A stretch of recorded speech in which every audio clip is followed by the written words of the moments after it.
Howdy, folks. The fire is quiet tonight. Not asleep, just watchful. Coffee's dark as river water under a moonless sky. Strong enough to keep you awake, but not strong enough to keep the memories away. Feel free to pull up a seat and mind the fire's edge. It bites. Welcome to Lone Star Stories, where the rivers remember everything, and some cries never fade no matter how long the night runs. Tonight's tale drifts along creeks, rivers, and lakes across Texas, where mist rises slow and the sound of water carries voices that don't belong to the living. They call her La Llorona, the weeping woman, and if you hear her crying at night, it may already be too late.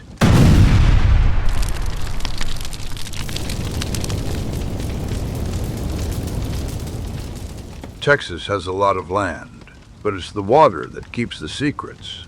Rivers cut through limestone. Creeks wind through cypress and cedar. The bayous move slow, like they're thinking about what they've seen.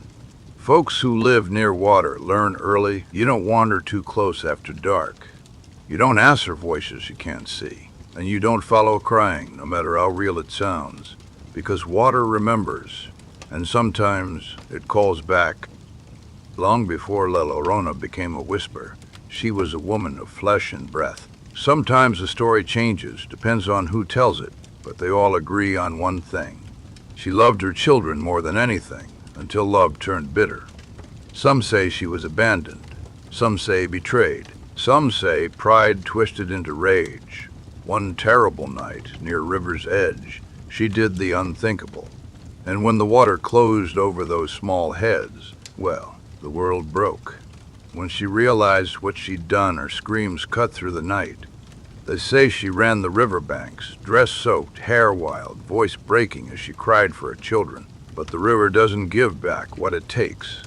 By dawn, she was gone. Some say she drowned herself. Others say grief claimed her where she stood. But the crying never stopped. That's when folks started seeing her. A pale woman in white, floating just above the waterline, hair hanging down like river weeds, face hidden, voice carrying farther than it should. Miss Hikos, my children, and anyone who heard it felt the same thing. A pull, a sadness so heavy it felt like gravity. The story crossed borders easy, from Mexico into South Texas, then up rivers, across ranchlands, into towns. Every place added something. Some say she wanders lakes near San Antonio. Others swear she walks the Brazos. Old-timers along the Rio Grande won't fish alone at night, not for any price. Parents warn their children, stay away from the water after dark. Not 'cause of snakes, but 'cause she listens. Here's the part that makes La Llorona dangerous. Her crying don't always sound distant. Sometimes it sounds close.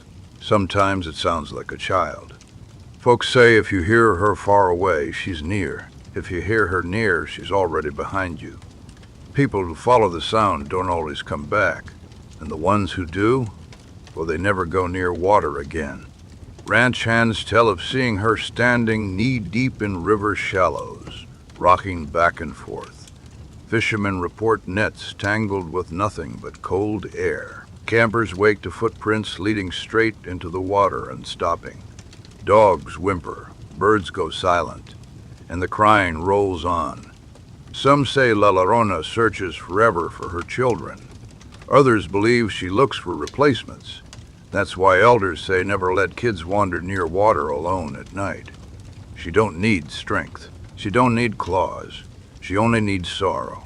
La Llorona survives because she's more than a ghost. She's a warning. About grief left unchecked, about mistakes that can't be undone, and about water, beautiful, life-giving, and unforgiving. As long as rivers run through Texas, her story runs with them. And so the river keeps on moving, just like it always has.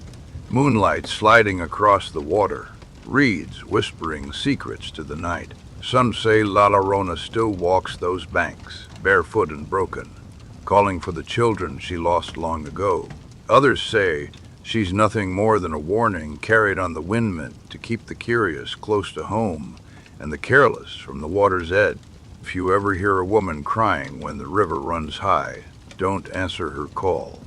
Don't follow the sound, because legends don't fade easy around here. They linger in the mist, in the echoes, in the quiet spaces where the world feels just a little too still. And long after the fire burns down and the night grows cold, her sorrow drifts on a reminder that some stories aren't meant to be solved, only survived. Sleep easy if you can. Thanks for spending a little time by the fire with us here at Lone Star Stories. Whether tonight's tale made you smile, think twice, or glance over your shoulder, remember Texas has a long memory and plenty left to say. So don't be a stranger. Come on back next time, pull up a seat, and listen close, 'cause there's always another tall Texas tale to be told under the Lone Star.